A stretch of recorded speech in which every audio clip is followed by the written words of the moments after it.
Hello, and welcome to another episode of My Brain Está Spicy, the podcast where two overthinking, sometimes anxiety-ridden friends spill on their highs and lows and the craziness of navigating mental health in our daily lives. We are your hosts, Melisa and Christy. I'm Christy. She's Melisa. And as always, we are going to be talking about the beautiful chaos of life with spicy brains and inject this safe space with as much humor and our unique sazon as we can. So get yourself comfortable, grab your favorite drink or three, because it's sure to be a super fun time. And just so we're clear, everybody, we are not medical professionals. The views and opinions that we are going to share on our show are for informational and entertainment purposes only. We are not doctors, lawyers, or financial advisors. If you need expert advice in any way, shape, or form, please seek out the proper qualified professionals. Seriously, go to therapy. And with that, here we go. Hello, everyone, and welcome back to My Brain Está Spicy. Christy and I have returned yet again. Hello. And we are very excited for today's episode to include a lovely guest, Miss Bianca Alba from This Latina Travels. We'll have her introduce herself in a moment. We're excited to bring her on for today's episode to be able to talk about travel anxiety, but also just, loving and still enjoying travel. And how each of us kind of navigate that, but also, especially specifically for Bianca, how she not only navigates it, but she also makes it really a part of her brand and her business and what that looks like. So with that, I'll go ahead and just kind of check in, Christy, see how you're doing, and then we'll introduce Miss Bianca and we'll go from there. Yeah, I'm good. It is technically a holiday weekend. I don't know when this will air, probably Friday, maybe not. I don't, whatever. Tomorrow is Indigenous Peoples Day, and that's what it always shall be. So I'm in my favorite place in Naples. I can see the ocean right there, and it makes me happy. So I'm a happy camper today. Hormones not included, but whatever. It's fine. How are you doing, Melisa? This week has been a mixed bag. It's been good. I've had a lot of good and positive things going on, but it has been at the same time really stressful, as all of our listeners know.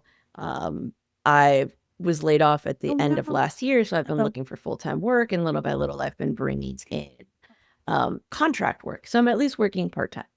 And it's been great, but at the same time, because I was out of work for a hot minute, your body detoxes from all of that stress and how it manages anxiety. And it has been interesting to kind of take in how my body is processing all of this again. And I haven't enjoyed the feelings in my body, to say the least, and we'll touch on that a bit more during the episode, for sure, in terms of like how we feel anxiety in our bodies when we're traveling. But navigating it little by little and getting used to working. If anything, it's definitely shown me that as I pursue more this idea of really running my own thing and my own business, getting better at not only improving the skills on what I'm offering, but also pricing myself correctly so that as I'm landing different clients and I'm paid more money, I can really tailor down how much I'm actually working so that I can enjoy what my body feels like again, if that makes sense. Yep, so yeah. absolutely. You broke up a little bit, by the way. I'm not sure Yes, if it I came know. through or not. Okay. I hopefully I'm gonna apologize ahead of time to our listeners. My internet has been funny since we started recording, so hopefully all of our video and our audio comes through. Fingers crossed. Girl can dream. And we'll just take it as it comes. But with that, we'll go ahead and roll into today's episode. As mentioned, we're talking about travel anxiety, and I'd like to go ahead and I'll turn the stage over to the beautiful Miss Bianca Alba of This Latina Travels to go ahead and introduce herself and her amazing travel empire that she's little by little building. And yeah, Bianca, over to you. Thanks, Melissa. Thank you, Melissa and Christy, for having me on your show. I'm super excited to be here. So a little bit about me. My name is Bianca, and I am the founder and creator of This Latina Travels, a platform that started as a podcast back in 2021. Time just flies when I think about this because I had literally started my business as a podcast, not thinking anything of it. It was more of a scapegoat from my 9 to 5. Never thought that it would become what it is now, which is, a platform of thousands of people that listen, that just, connect. I wanted just to create a community of for women, specifically women of color, Latinas, to show them that you can travel the world. I've been to 6 out of the 7 continents, and I always tell people I'm not a millionaire yet. And, if I can do it, you can too. And so you don't have to be, a billionaire to travel. You don't, have to have everything, lined up in a row. A lot of my travels I did by myself before I met my fiance, and I can't stress enough like how important it is to travel by yourself. But more so, like I just wanted to create, a platform for people to relate to. I think many times, especially as a proud first-gen immigrant Latina, I traveling was just a luxury. We grew up very low income, so we never went to vacations. We never did a lot of things that, my colleagues did. And so I wanted just to create this platform where people could relate and they could see like, hey, if she can travel to Egypt, Australia, and do all this stuff, then I can too. So that's just a little bit about me.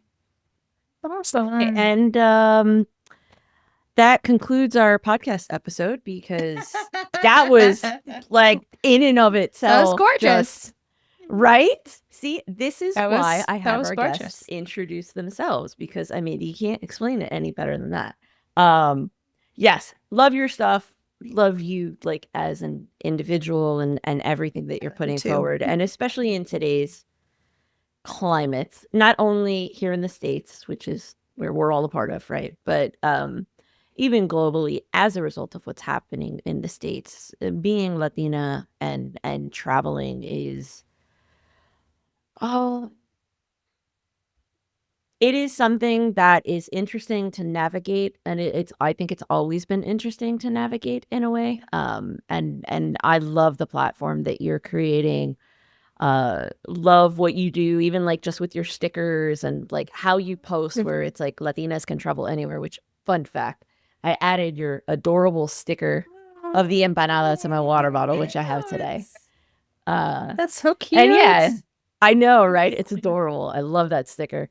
And it's so great to be out there and show everybody that's from a different cultural background that, you can do travel and you can enjoy travel. But with travel comes certain things you kind of got to overcome for those of us that deal with mental health struggles, especially with the angle of anxiety. And today's episode really comes from Christy's story that she's told a couple of times. So I'll spare her from having to tell her story again because she's told it on like. Have I? Yeah, I don't think I the have. Alaska episode. Unless you want to tell a different one. You mean, okay, are we talking about my husband's freak out? Yes, which inadvertently triggered one of yours. I didn't know I had talked about that. Yeah, you talked about it like 3 times.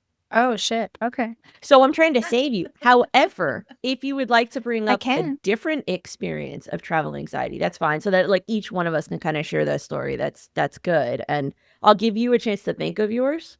I don't even know mine yet. But since Bianca is our guest, I'll let Bianca jump into that first and give us any one of your experiences, doesn't even have to be like a full meltdown, just something where, like, you know, as you were going through your travels, where you had a moment that just mentally kind of shook you a bit, and kind of what that felt like to you, and how you still moved through it. Yeah. I talk about the travel anxiety a lot too, because I think it's different for everybody, and that's also something to acknowledge. Um, I know for me, it's also changed a lot throughout the years. I'm different when compared to now that I'm 36, compared to my early 20s. Like it was a complete different, Bianca, complete different. Also things that I had needed work on. But the one thing that comes to mind first for me, especially as like a woman traveler, was when I got really sick. So when you get sick in general, it's just horrible. But when you get sick internationally, I think it adds on a It's whole scary. layer of, yes, fear. So I'll talk about my experience when I was in Ecuador. I actually was with a group of women from my college. I was studying for my master's in public health. And so we went with a group of people to do community work. And I got salmonella in a small Oh, town in Ecuador. And I will never forget, I feel like I literally almost died. And it was because, I mean, one, I'm hard headed. I think all people within the health community are the biggest hard headed people. Like, I did not want to go to the doctor. I didn't want to do anything. I was like, just leave me in this room. And it was like Well, day three, and I was pale. Like, oh everybody around me no. was like, no, you need to go do something. And so they sent me to this clinic that I don't even think was a clinic. It was like remember, I'm in a rural town in Ecuador, in Muisne, Ecuador. And the doctor looks at me and he was like, you need you need IVs, like you need Yeah. liquids, like you're dehydrated. And yeah, that's when he was like, yeah, you have salmonella. And if you oof. didn't come in like in another day, you would have you could have died being dehydrated. And so again, I share that just because that gave me so much anxiety, right? I mean, just feeling like sick, but that also led me to like open my horizons, open my eyes to like how community really is everything. At the time I was with, 2 or 3 other, women part of this group, but it wasn't them that really supported me. It was like people who I had met that were part of another group. And they were the ones that pushed me to go to the doctors. They were the ones that were like, and then the crazy thing is like instantly when I thought of going to the doctors, because we, are in the United States and our healthcare insurance is like off the roof, that was the first thing that I thought. Like I was like, how am I going to afford this? Yeah. How am I right? Yeah. And but if you travel and you get to know different countries and stuff, usually healthcare is affordable or like Yeah. free in many places. Yeah. And so Yep. I don't even think I paid more than $20 like to get an Wild. IV, to get and it was just like, to me that was like also an eye-opener experience. Yeah. But I want to show like that even though I got so sick and that could have Mhm. really like thrown off like, my ability to want to travel. And that was during my early 20s. So, that was really when I was getting my foot wet into traveling by myself and going to different places. I think it also just showed me how powerful as a person I could be. But yes, during that time though, it was definitely a lot of fears, anxiety, and like trying to figure out just to get better. But Yeah. that does happen, and so I just want to put that out there too. Like, I mean, I don't wish that on anybody, but just know, like, just use your resources. Don't wait. And that was the one thing I did. I waited way too long. I should have gone to the doctors the first day. There. Damn. I've gotten sick on a trip, but That's so never like scary. hospital sick. And yeah, that definitely sounds scary. So yay that your people around you told you to go to the doctor, and Yeah, that you for did sure. listen. Yes. Very For happy about Yes. sure. that. And that you're here to continue to speak with us so we can Yeah. have this Yes. moment. So that's huge. That's awesome. Um, I'll do mine next, and then I'll turn it over to Christy. So I like that you mentioned that it's different per era that you in, and depending on like Persuasion. what you need to work on as an individual, and kind of how you grow. Um, Mine for me, and I'll talk about now because I credit my husband a lot to kind of how I handle travel anxiety a bit better. I am my father's daughter when it comes to travel. Leading up to travel day, I am a ball of like practically never ending stress. Um, I am Mm. Like I try to pre-pack as much as possible to be as comfortable as possible for the day of. My husband's kind of like okay, I'll just throw it together last minute, which is how most men are, let's be honest, because for them, we pack 3 of every outfit, even though we're probably only going to wear 1, right? We all overpack, especially the emergency I shat myself underwear, or 3.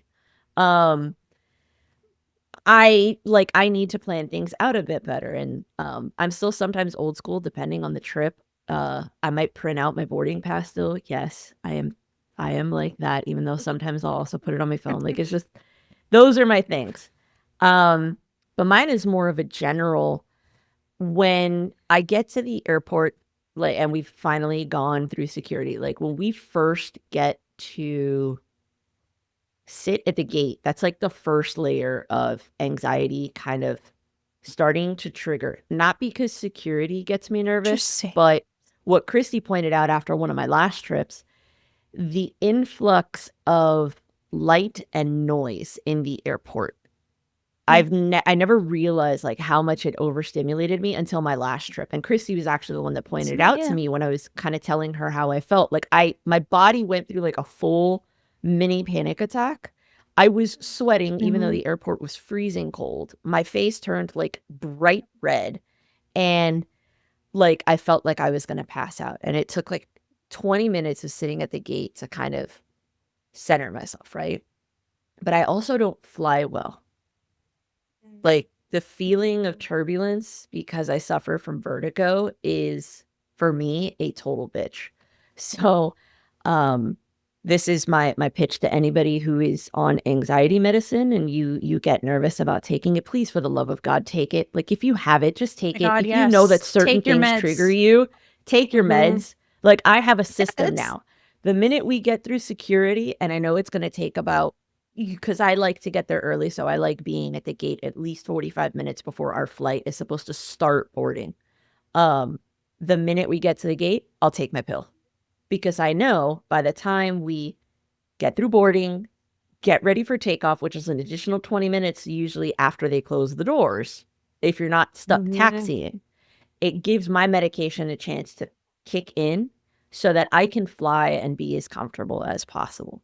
It doesn't mean that I'm not going to still get nervous on a flight, but it makes the experience more manageable and enjoyable. And then as soon as we hit the other part of my trip that I always try to do is I always plan the first day to be like as easy as possible, because and I've never met anybody else that has this response, but I unfortunately suffer from stress relief headaches. Not just stress tension headaches. I suffer from stress relief headaches. So because my body operates at such a high level of essentially chronic stress, because thank you capitalism within the United States, when my body finally feels like it's in a space that is safe and relaxed, it's like all of a sudden now my body says, okay, now you're ready to feel everything. And I usually feel really sick my first day of a trip. So like I've learned to buffer the beginning of a trip to allow myself to kind of settle in so that the rest of my travels can be comfortable. So that's me. Christy, how about yours? That's very real. That's for sure very real. So since you described like really like the body feelings really well, I'll sort of describe a story that's similar to Bianca's a little bit. But it didn't happen to me. It happened to my younger brother. We were in France for wait, Melissa, did he go to France? In 04? Wait, I think I might know this story. You might. So okay. So Melissa and I were in choir when we were in high school, and this was our senior year. And we were in, so it was like some anniversary of the Catholic school we were in. And so we were putting on this like opera about Bernadette, who's like the girl who saw Mary in Lourdes, France. basically, we put on this whole opera and performed it in different places in France, mostly in Paris, and then also we went to Lourdes and sang there. We've talked about this trip before on this podcast, but so the whole trip, your family could come along or not. My parents decided to come, and my brother, who was 12 at the time, also came. And I didn't really spend all that much time with my parents during the trip. I would, but I was mostly like with the girls, like, because we're an all girl school. So, rehearsing, doing our performances, whatever. So I was kind of like removed from my parents. So I was used to like them not being around me while we were traveling. So it was the last day, and we had flown from, because the last part of our trip was in Lourdes. Most of it was in Paris, and then we went to Lourdes at the very end. And we had to all fly from Lourdes to Paris. Right? Yeah. And then we went Paris to Miami. So when we landed in Paris to like connect to our Paris Miami flight, everybody is on that same big flight back to Miami. So everybody's like meeting up with their families and like whatever. And I'm not seeing my parents anywhere. And I'm like, that's kind of weird.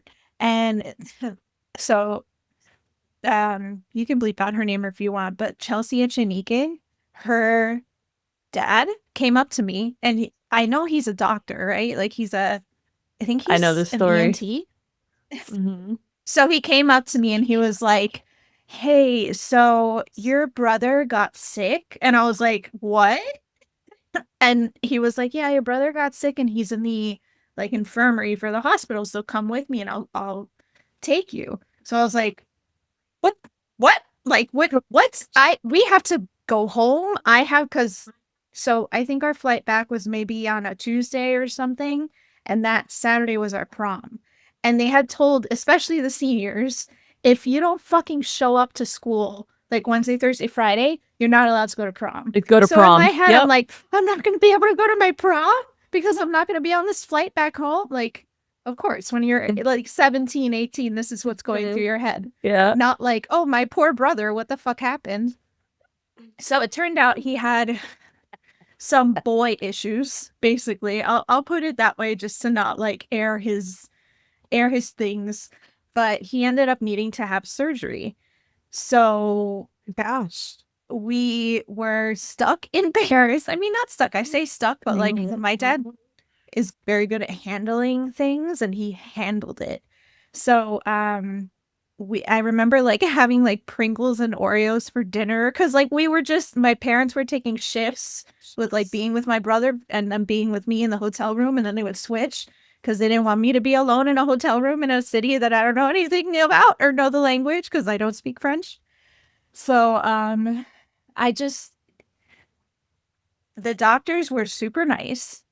It was a socialist hospital, like social medicine hospital, children's hospital.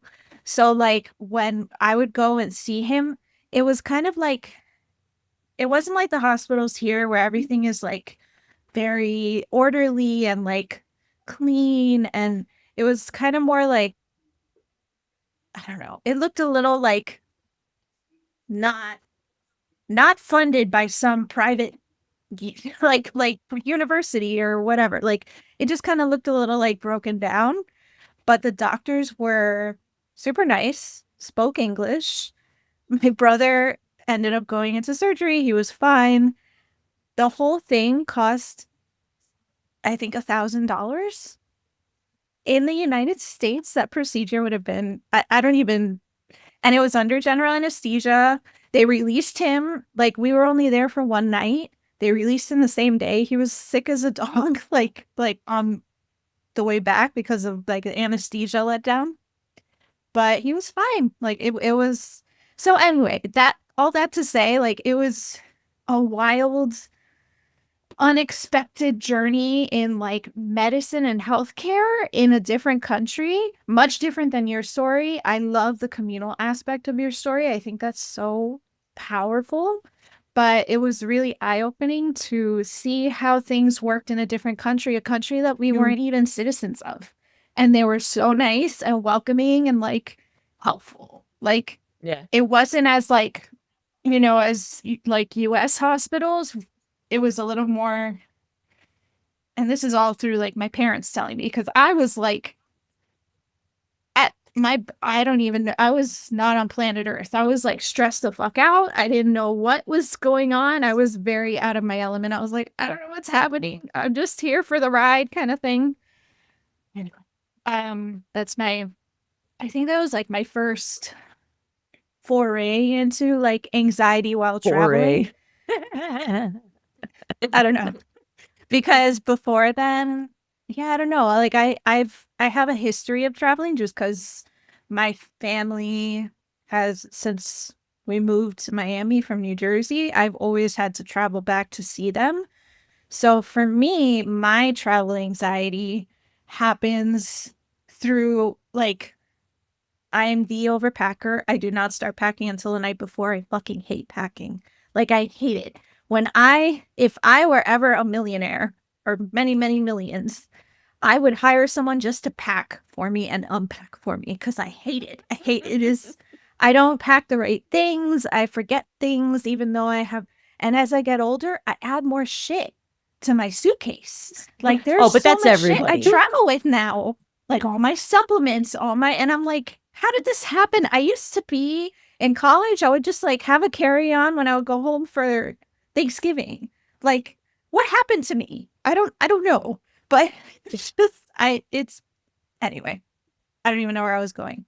We can start asking Bianca questions. Poor Bianca has listened to us talk and talk and talk about shit. No, I'm taking it all in. I'm actually the opposite. I feel like now that I'm getting older, I pack less. But that's also disclaimer. I travel That's a lot with a amazing. backpack. So I've learned to travel. Yeah, I'm a traveler backpack, and not like a regular So backpack, an actual smart. traveler backpack. Yeah. Size count on backpack. But I've had to learn because with Yeah. those you need to plan. But I hate packing too. My red flag that I always my fiance will tell everybody is that I literally wait like hours right before we head to the airport. So not even Yeah. a night, hours. He's like, Yeah. why do you do this to yourself? Why do you do this? And I was just like, because like I mean I don't have to pack like he's like, no, this is awful. Like because then I get my anxiety or I get like or I make the environment very anxious. Right, Yeah, right. so Like it's like very you're a glutton for stressful. punishment. Yes, exactly. Because I was like, I don't Interesting. feel too stressed, but it's more so like I plan everything out. So my outfits, like to the T, like what I'm gonna wear, to the jewelry, to the toiletries, like Oh because my I gosh. hate having extra things. But That's I've fair. learned that because I've had to travel with a backpack for 2 weeks and I've learned how to really compact Wow. things. I So need to I've learn gotten that. better with that. Mhm. But I love that you bring that up because I agree. I think the older I've gotten, the better I've gotten. Also, again, a tribute to my husband, a lot of how I travel now and what I travel with, I have pared down because he travels very pared down. Now he travels sometimes more pared down than I would like. I do like to still have like certain things mixed in just in case, algo se presenta, right? But I've learned through him by being more broken down, it also affords the freedom to feel less constricted with where you're going and what you're doing. I come from a family, I love my parents. My parents exposed me to travel similar to Christy, very young. I'm very blessed in that sense. Um, my parents exposed us to travel as a means of creating memories versus giving us things. So we never grew up with this desire or this need to constantly have labels. We did not chase labels. We chased experiences. So I'm very grateful for that. But my mom, and God love her, my mom overpacks for everything. Even a road trip that her and my dad did recently because she didn't want to have to worry about doing laundry on the trip, even though they would do like 3 to 4 days within specific locations. When they did almost like a month and a half long road trip up the East Coast this past summer. Wow. she was like, no, I'm worried. I don't want to have the car to be too full so that your dad can see out the window, but I got to take this and I have this bag and I have this bag. And I'm like, well, there's your problem. And Frankie and I will travel in the same suitcase. Oh, Like, if wow, we're going to no. go for a trip in a long-term suitcase, we will travel in the same suitcase. We'll do a larger one, so we might have to still check a bag. Only because as of now, I haven't been able to get one of those compacting travel carry-ons, which I would love to get. The one where it's literally like sucks down all your air and it just travels very small. I would love to get that. But in the meantime, I do everything in our power as much as possible for both of us to travel with as little bags as we can. And I agree. Like, it gives a sense of freedom with regards to your travel and kind of where anxiety comes from. And with that, I do have one question, kind of based off of our stories for all of us. When you're traveling and you have experienced anxiety or, discomfort or overwhelm, what does it feel like to you? And I'll throw it to Bianca first. Like, how do you feel the anxiety in your system and in your environment when it pops up as you're traveling? I think the first thing is just discomfort is what I like. I mean, with any type of anxiety, I just feel like because I feel like I can't control it, or maybe in a way I don't know. It's like so I feel like that. Not the good butterfly feelings in your stomach. It's just Yeah. it's like the feelings in your stomach. And I don't know, I think lately, I mean, TMI, I've been needing to go to the bathroom more when if and when I do feel very Like a nervous anxious. bladder. Yeah. Yes, Yeah. yeah. So I would say those are probably like my first signs of symptoms. And I realized that also the more and more, believe it or not, like I really don't like flying. I think flying like gives me like the anxiety just because of, not knowing what is going on up there, not, No control. No yes, not control. having the Yep. control, not having control of like all that. And then I know it's really bad, but I watch a lot of like these plane shows and movies, and I start thinking of every worst scenario, which is Why? not okay. I know Why? you should not do that to, especially someone who travels so much. But then I start thinking of everything. But I so all that stuff gives me all that feeling. So, but I've learned to work better. Like I really now have like I'm a big journaler, so I'll either bring my journal and start like just like really writing good thoughts. I love affirmations. And so I start like, telling myself affirmations, and I love music. So I have like my playlist. So I also know how to control it. Right. And I think that's the key of any type of anxiety. But when it comes to travel specifically, because a lot of times it's either when you're about to fly, when you're flying, or when you're in a location, it's like knowing like, your body best, and you know how to, control it. So like, for example, if I need to go to the bathroom, I know like where it is, like I pointed out like what option A and option B, just for my own like self like awareness. Yeah, Mhm. same. I think on my end, so my anxiety is pretty consistent in terms of how I feel it in my body. I've talked about this with Christy. It's that discomfort feeling, but for me, my discomfort almost feels like my body feels like it's crackling on the inside. Like, think of like Pop Mm. Rocks. You know how that feels in your mouth when you eat the candy Pop Rocks? That's kind of what my body feels like on the inside. And depending on like it'll morph between I'll either feel very hot, so I'll start sweating and like uncomfortable kind of sweating, or my heart will palpitate. And when my heart palpitates, that's my immediate response to, okay, you need to sit, you need to close your eyes for a hot second. And now that I know how to do it, I'll do my biofeedback breathing. But before I did that, it was me just trying to like talk myself down, because if not, I'll hyperventilate. And that's like the worst thing you want to do when you're traveling. Um, but yeah, like for me, that's kind of where it goes.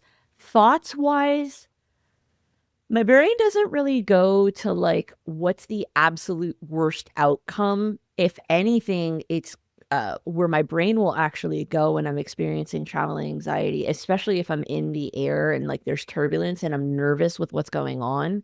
it'll go to find people who aren't freaking out. So like I will watch the flight attendants like a hawk. If the flight attendants don't get nervous, or if they don't go from serving coffee to sitting down, that usually helps me level myself out, because flight attendants are trained to be able to still work and move when there's a certain level of turbulence. But if movies don't get turned off, if it doesn't feel as drastic, I have to I'm constantly reminding myself, remember your body feels things at a more intense level. Because of my neurological condition, I feel temperature change, I feel sound change, I feel movement change very quickly, especially within my ears. So for me, it's more, I try to look for safety in like safety cues that are around me that kind of help me calm my anxiety as I go. And as much as possible, I mean, thankfully now I'm working remote for myself, but even before, when I wasn't working, I didn't do a lot of travel, thank God. So I wasn't traveling a lot by myself. Um, at least since my husband and I met. So whenever I do travel, it's usually with him. So and he's usually really good. Like, he knows when I'm nervous, and like he just kind of takes it. He'll grab my hand and he'll let me squeeze it, and then like when I'm no longer nervous and he'll notice, he'll like tap my finger and then let go of my hand, and then he'll be like, "Ow. Why are you so mean to me?" And then he'll look at me and he's like, "It's okay." He's like, "Do you feel better?" I'm like, "Yes, I feel better," and so forth. Um, so yeah, that's kind of how it pops up for me. Christy, what about you? Sorry. You're good. So I how does it show up for me? It depends. If I'm by myself, I'm much more, well, no, that's not true. I'm very in my body all the time because health anxiety is my top thing. So I'm always monitoring how I'm feeling, always, like most of the time. Most of the time that I'm awake, like it's a bad habit that I'm trying to get rid of, but it's just sort of how my brain has decided to work in this season of my life. So I'm always aware of how I'm feeling, how my stomach is feeling, where all the bathrooms are. Like you mentioned, Bianca, 100%. I am always aware of where the bathrooms are. Yes, I just am. Um, for some reason, gratefully, I don't know if it's because of the amount of flying I did when I was younger, but being in a plane does not give me anxiety. At least not the plane itself or the action of flying itself, because I'm sort of like, I have zero control over this Yeah. situation. Like, there is nothing. Oh, sorry, I hit my mic. There is nothing I can do to change anything about. Nope, zero control. So from a young age, I think I kind of like surrendered that, and I feel mostly at peace when I'm flying, unless I'm feeling anxious about my anxiety, so, like, or about like my health. So if I'm feeling palpitations, if I'm feeling nauseous, if I'm feeling dizzy, whatever, like then I'm more concentrated on like the fortune telling or catastrophizing that my brain loves to do about like, what if it gets worse? What if, like, what if, and you're in the air and there's not much they can do for you because they're not doctors, like, and who knows if there is one. And so, you start doing this like mental gymnastics storytelling. Um, that's more what happens when I'm flying. Um, Most of the time when I'm traveling, I like at this point, I think I bring so much stuff because I built such a big toolkit for myself of like what I might need depending on how I'm feeling. So I don't want to be Caught off guard. like, yeah, but I love preparing for any scenario. But I also recognize that that's my anxiety just trying to control situations that most of the time I don't have control over. And most of like I do not go to remote places. There is always a CBS somewhere nearby. Like there's I'm not going to the middle of the desert and there's nothing. So is it overkill? Yes, probably. Do I need to learn how to like pack and travel better? 100%. But I don't know. It's the idea I want to ask you, Bianca, about I don't know, Melissa, if you're going to ask her about this, but the whole traveling alone thing, one of my like biggest fears is doing anything alone. I don't know why. It's just like a thing. And it's not even like I haven't. I've flown alone. I've done things alone, but I don't think I haven't traveled, like gone somewhere else, explored on my own and come back. Like that I don't think I've done. So It's I'm super liberating. intrigued. So I've heard, but that sounds terrifying to me personally. I admire it 100%. That is amazing. But for someone like me, like how do you how do you how do you how do you start? I don't know. Yeah, how do you start? Yeah, I always tell people like I think people have this idea when I say or when anybody says travel solo is to go to Australia, like go to the other neck of the woods. Exactly. And it's like no, that's not what I mean. I have girlfriends who have traveled their first destination to a complete different continent.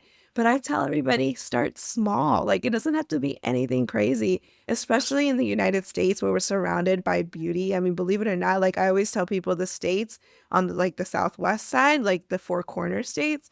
I used to live in New Mexico and there's so much beauty in those states. So like I had no idea about the national parks, about that other world.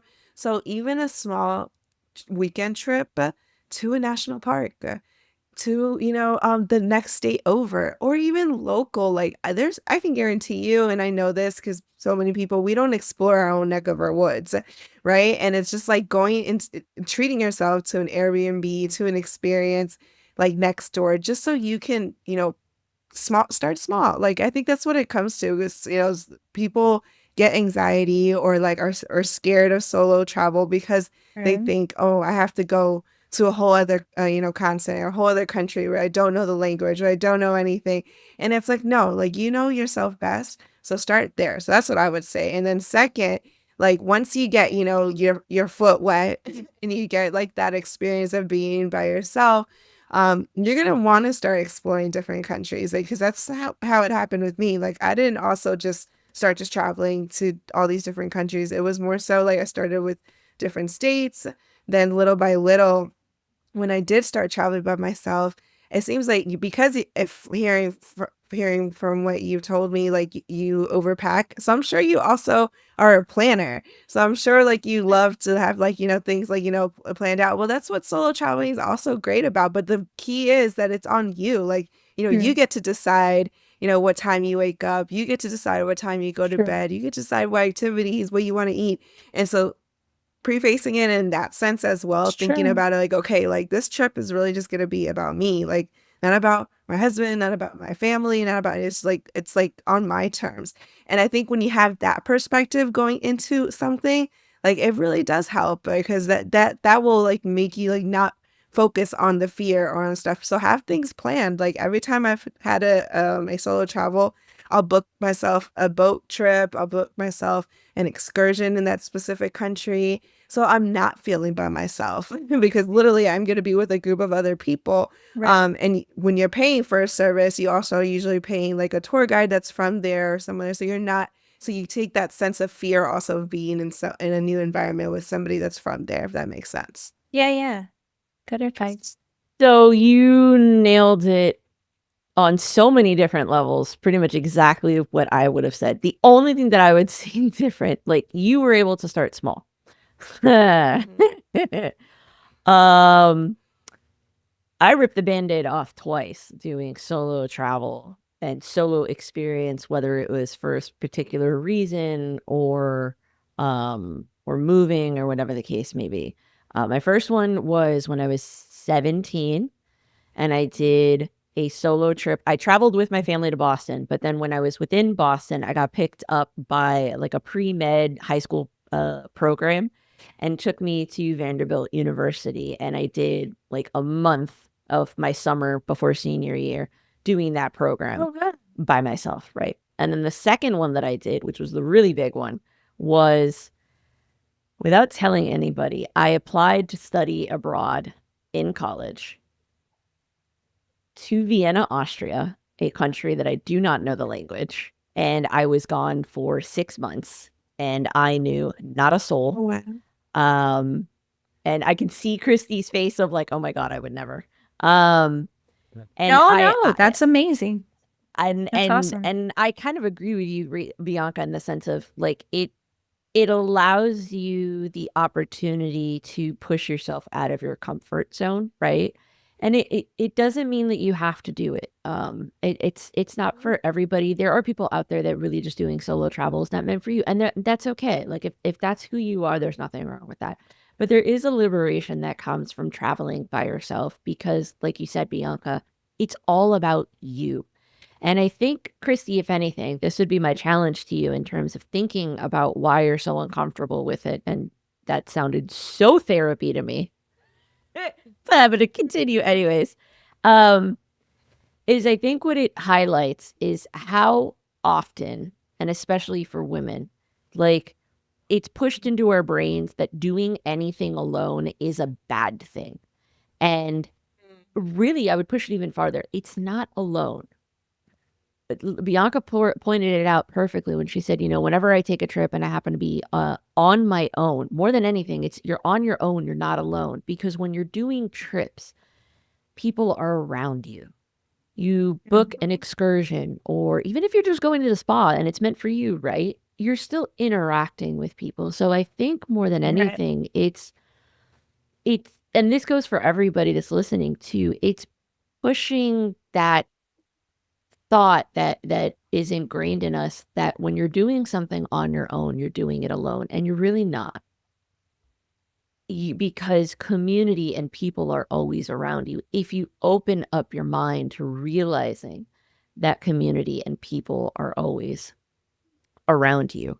And this brings me to a follow-up question, kind of in the line of what we're talking about, Bianca, with the idea of when you're doing something that pushes you out of your comfort zone in travel, because I want to move away a little bit from the anxiety part of our conversation. How do you tell the difference between when something that's making you feel fearful or uncomfortable is protecting you versus the fear is just trying to keep you small? Because getting out of your own way means losing that control. And then in reality, when you push past that fear and you do something that you're not used to doing, what does that make you feel? I think the more and more I've traveled the world, I think I've realized that that feeling, like, go with your gut, like, or that saying that goes, go with your gut. Like, I really truly believe that, especially as a Latina, especially as a woman. Like, you know, I've been to different countries where I'm like, yeah, I should not go to that place. Or, yeah, I should not, you know, do that. And now we live in a time where literally everything is on our phones. So we really have no excuse. And I always tell this to people, and especially women, like, we need to do our research. Like, we can't just go to these different places anywhere. And I'm talking in our state, in our, you know, region, in our different country or whatever. Like, look things up. But I always say, like, I feel like I have a gut feeling, like, you know, whenever I go places and I'm just like, okay, I don't think this is for me. And it's not because I have anxiety or anything. It's just because, you know, I just, like, I know myself, like, and I know my limits and my boundaries. And I think once you also start traveling more, you realize that, you know. I've realized also, the older I get, like, I like to be in bed by like 9 or 10 p.m. Yep. I am not the clubber anymore that I was when I was 2021, because I was in the club. Like, I lived in DC, so I was in the club Thursday to Sunday. Like, so I got all that out of my system. So now, like, when I travel, it's not about going to the club. Like, it's about going to bed and catching the sunrise. But, you know, that's just I love that's just that. me. Yeah. So that. with that, you brought up, the fact that you're Latina, and I've only got like 2 more questions left. So Christy, after this one, if there's anything else that you want to ask her, let me know. You brought up the concept of, as a Latina traveling the world. How do you feel being Latina shapes the way that you move through the world when you travel, and not only how people see you, like others that you're around, but how you see yourself? And Yeah. what advice would you give Yeah. to other Latina women, even if it's something that you say regularly in any of your content? What is a piece of insight that you would give to them? I say, I mean, the reason why I started my platform, my podcast, was because in one of my trips, I remember it was 6 people. And out of the 6 of us, this was in Italy. I was the only Latina there, and the one in her 20s. Everybody else was older, white, and retired. And I told myself, I was like, why aren't Latinos here? Like, why aren't like Latinas? Why aren't we here? I was like, we spend more than billions of dollars on travel. Like, what is it that's keeping people from going? And I wasn't in any exotic place or anything. I was going to Pompeii and Venice, which are 2 big cities in Italy. But it just gave me that perspective that sometimes, especially in the Latino community, we're just trained to work hard and always, you have to, go to work. You have to do this. You have to do this. But then it's like, well, yes, but you also need to rest, and you also need to travel, and you also need, to take time for you. And so I would say, like, being a Latina and being able to be in these spaces has allowed me to, tell myself we deserve to be here. And this is how I want you to get here too. And so that's honestly like what I would leave that message. Like, it's like, if I can go to these places and see all these beautiful things, like, why can't you? Like, I'm not any different. It's just like, and I think it's just goes to show that sometimes we're just afraid because we don't see enough of us in these different locations, or we don't ever think that, you could go see pyramids or go see turtles in Australia and stuff, but you can. You just have to, do your research and, of course, like, save up your money and budget. But there's ways. There's ways. So that's how I would answer that. I love that. And I just want to give the statement that you said of, we deserve to be here, the opportunity to really breathe, because like, I'm literally getting chills, because it is so true. And especially right now with everything that is going on in this country, and the fear that, even if you're an American citizen that's Latino, and the fear that it is kind of like ingrained in our bones at the moment, unfortunately, of not our intrinsic value, but our worth, of whether or not we should or need or could be anywhere. We deserve to be everywhere. And I love that you said that, especially around travel, because as a community, especially in this country, so much of what makes up the Latino community is built off hard work, right? And you've got to constantly keep going and pushing and doing this and doing that. And as a result, our community really suffers with this concept of intense burnout, especially within the older Latinos that came before us, right? Where retirement really isn't retirement, because there was so much focus on just trying to make it. So for Surviving. our generation, if anything, I would add to what you said. I would say for our generation and younger generations, it's realize the sacrifices that were made before you, right? But take what they did, and also remind yourself it's okay to sit and breathe. It's okay to take time to experience the world around you, whether it's locally or it's internationally. It doesn't matter. Like, it's okay to exist, and you deserve to take a break and enjoy life while you're building life. You don't have to save it all for the end, and you shouldn't save it all for the end. Because if you don't take the moments to take that break, your fear and your anxiety will eat you from the inside out, to where when you're finally at that point to take a break, you may not, because life may restrict you, or life may end before you get the chance to do that. So find that space to enjoy it. And with that, I'll give it to Christy before I ask my last question. No, I don't have anything. That was No follow up. no no notes. That was wonderful. Go on. Proceed. All right. So then, with that, I've got one last question with specific to like the topic that we're talking about. Even with nerves, what keeps you saying yes to the world?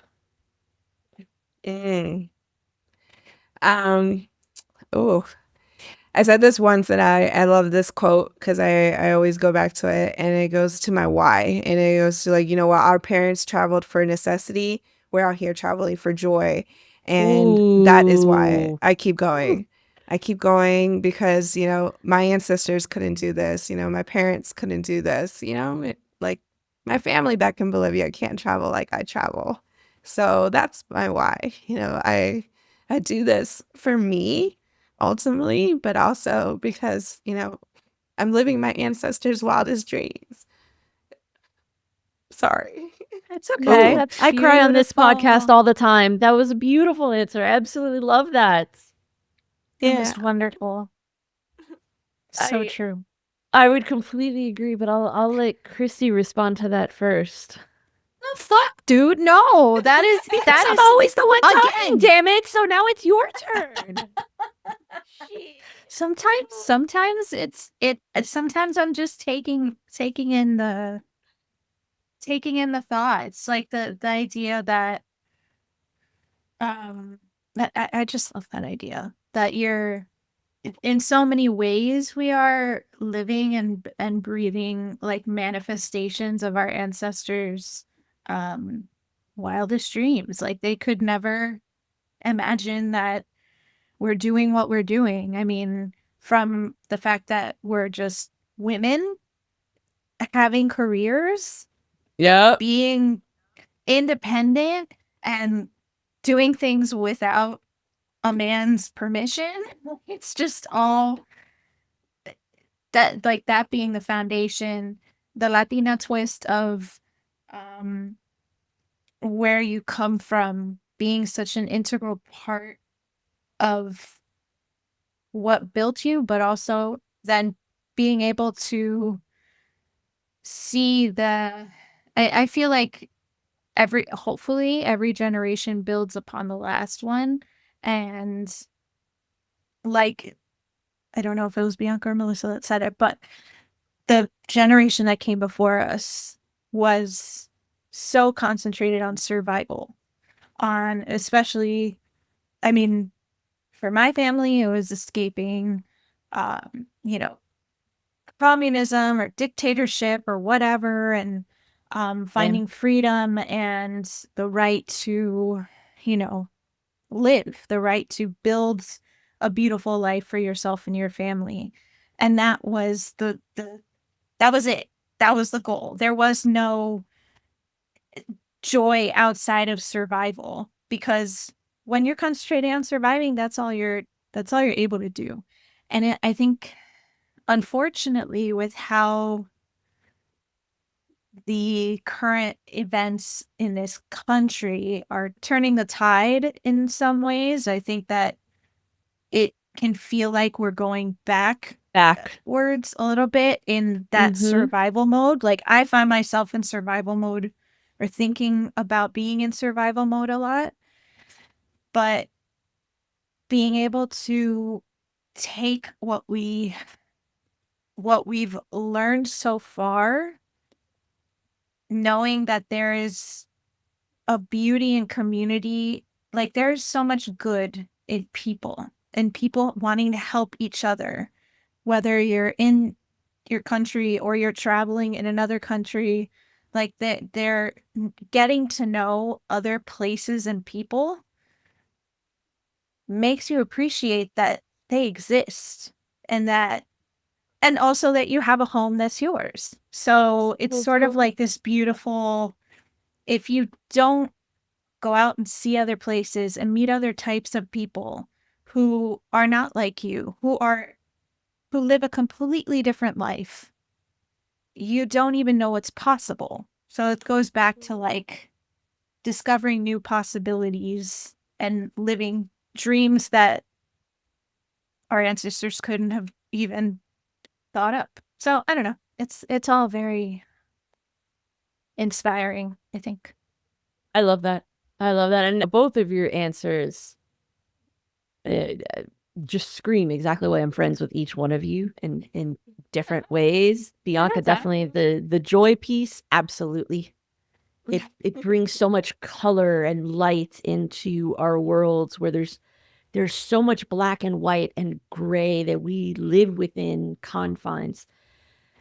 Chasing joy is like I wish more people understood, and this is just in general, not just in travel, but especially within travel.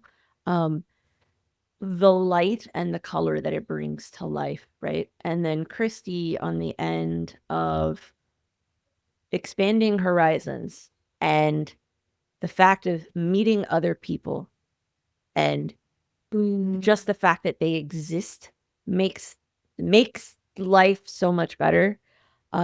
Yes, that's why I travel. For me, more than anything, yes, it's because I want to see new things and I want to do new things because it's how I grew up, and I give thanks every day for my parents for being in the position to be able to bless us with the opportunity for travel. And when I say travel, like it was small things in the beginning as a kid, like literally driving an hour north of Miami to go to Hollywood Beach to spend the summer on the beach. Like that's a way of doing something small and local, right? But that's such an integral part of my memory as a child. And then when we got a little bit older, they sent us to Puerto Rico a couple of times because my dad, when he escaped Cuba, came through Miami and then went and grew up in Puerto Rico. So I have family that lives there. So I visited them when I was a kid, getting to go up north when I was little. And then when my brother reached high school, getting to go abroad for the first time. And that unlocked a whole world for me to where then I moved abroad in college. And funny enough, I was having this conversation Friday night with my husband and our two friends that moved to Spain last year. They are goals. I manifest the shit out of being able to move to Spain so badly every day. I mean, it's literally the backdrop of my computer is part of my like vision board that I look at every day as I want to move there. And now we both have friends and family that move there. And we were having this conversation around, when I was living abroad, one of the most amazing things and that you see and what I experienced was the vast cultural melting pot that the world is everywhere, and how every country has its own way of bringing different cultures together. And the specific university that I attended when I was living abroad was a multinational private university in Vienna, Austria. I had kids from Yemen in my class, from Iran, from Cuba. Yeah, That's like it amazing. was multicultural, and it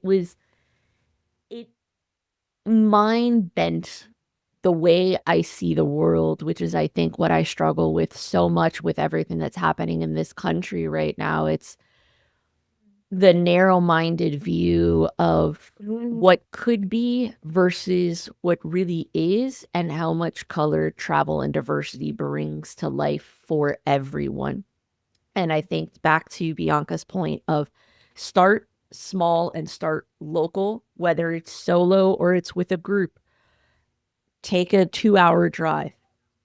Try and go to a different state outside of where you live. There are so many people that have never left the radius of their hometown within the United States. And they don't even realize how people from other states live and how just that can open your world. I think we would all be so much better for it. So much brighter, so much kinder to one another if we can break out of this idea of survival and living within our bubble and allow ourselves to expand to the bubbles right next to us. So with that, thank you so much, Bianca. This was great. Before we let you go, we're going to go ahead and we're going to each do a round of our new segment that we introduced a couple episodes ago called Spicy Questions from Cristo. So I've got my randomizer up. I'm going to go ahead. And Christy, I did do some editing on my questions this weekend to try to insert a bit more colorful, funny questions. So they're not all like Oh. super deep again. So let's see where they take us. So Bianca, I'll have I you love be a deep first. question. I don't mind. So let's see what the randomizer gives us Let's this see. Okay. If your brain were a playlist, I love this question. Ooh. This is so good. If your brain were a playlist, describe its mood swings. Oh gosh. Um, Man, if my brain were a playlist, describe its mood swings. Mine would be all over the place. I listen to everything, and so I think it would be very sad, and then it would be, and then it would be very happy because, well, very sad. I'm thinking of just like my mellow, like sad music, and then I'm thinking very happy, very upbeat because I like my Selena Quintanilla, music. Yeah. And then, of course, gotta throw my throwbacks, my old school reggaeton. We're talking, Plan B, Guanábanas, all the old school, old school. Now, we're not talking Benito yet. Before Benito would come my salsa, so it'd be dancing. So it would be very alive, very up there, upbeat. And then, I mean, I love my old school rap as well. Like I like Nas, so Yes. like just that good rap. And then, of course, I mean, I have to throw Benito in there. So I think it would just be a movement. I mean, there's a lot more. Like, I like Vene, like from Calle 13. So I feel like very, like, powerful, like, music with, like, powerful lyrics in there. So I don't know. My mood swings would be all over the place. I'd be sad, happy. Let's go fight. I Let's love it. go, Let's go fight. It's like I'm ready for yeah, let's fisticuffs. go. Yes, I am. Back that ass up in there too. Like, it'd be all over. So it would be Yes. everywhere. Yes. Love love that. it. Love it. Okay. All right, Christy, you're It's up funny. next. Let's see what comes up. Yay.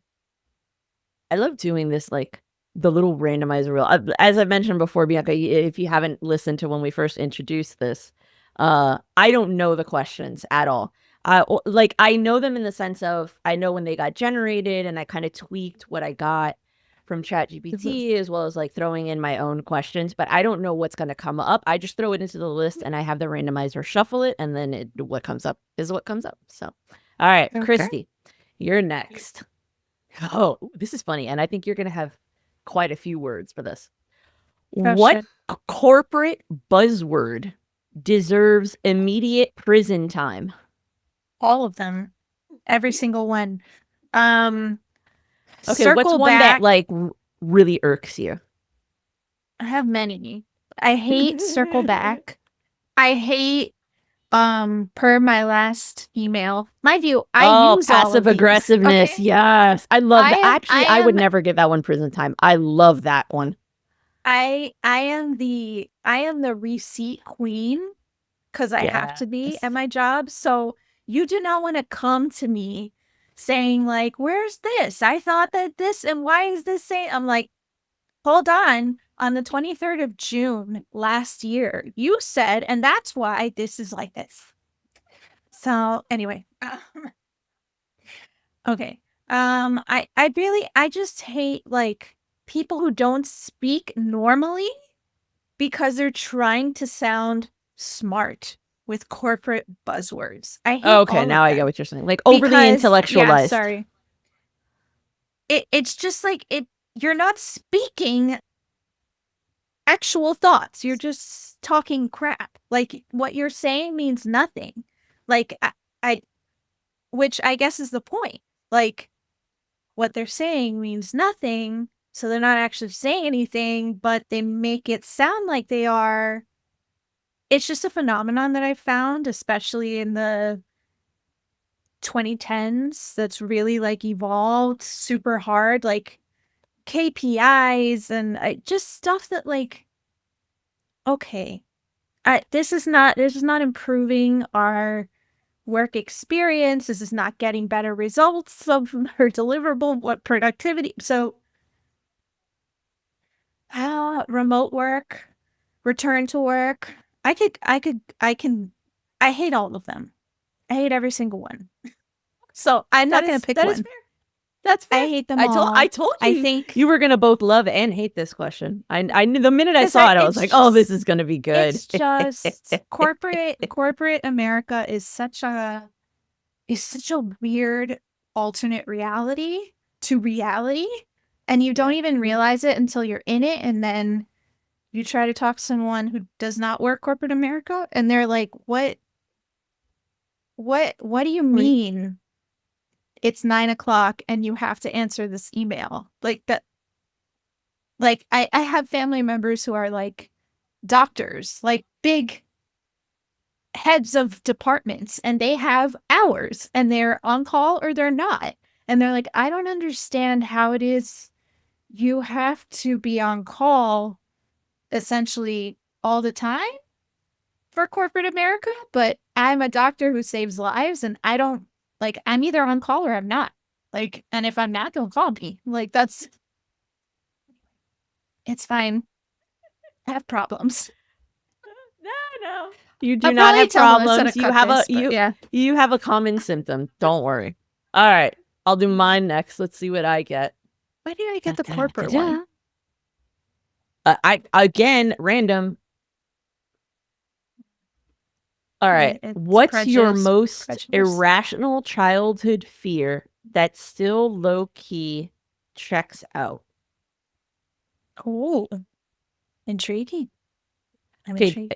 it's probably not the most irrational childhood fear, but it's one of the one. It's just what popped up: farting in the middle of a presentation in front of a lot of people. Because I get like a very nervous. Yeah, farting or crapping your pants. Either way, like I get like my stomach gets upset when I get nervous, and even though like we do a podcast, right?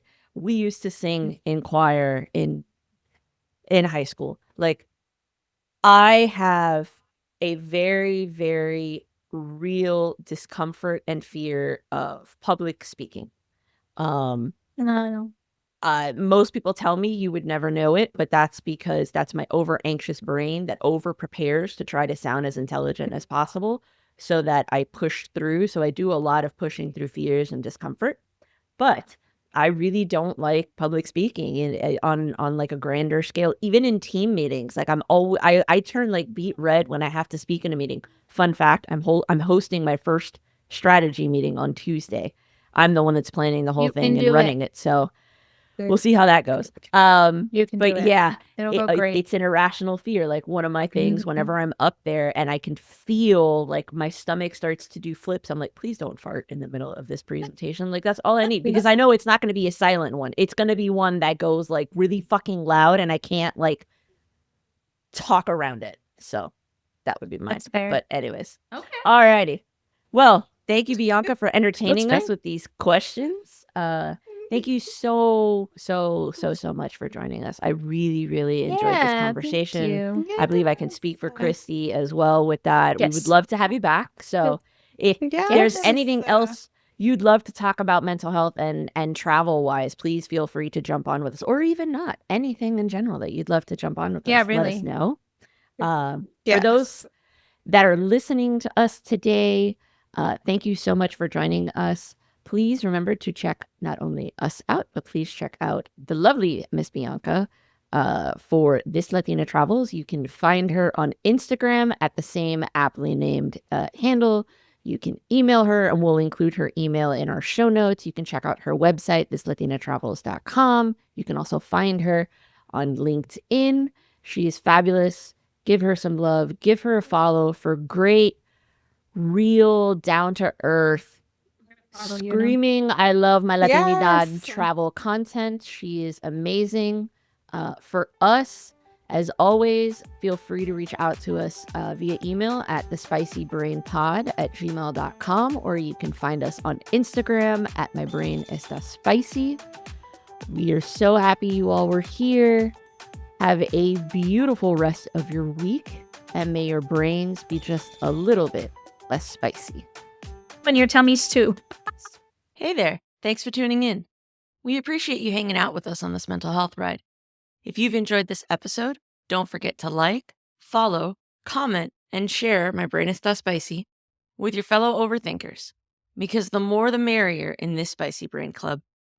If you're curious about any of the hacks or products we've mentioned, check out the show notes for links. Catch you next time. And until then, may your brain be just a little bit less spicy.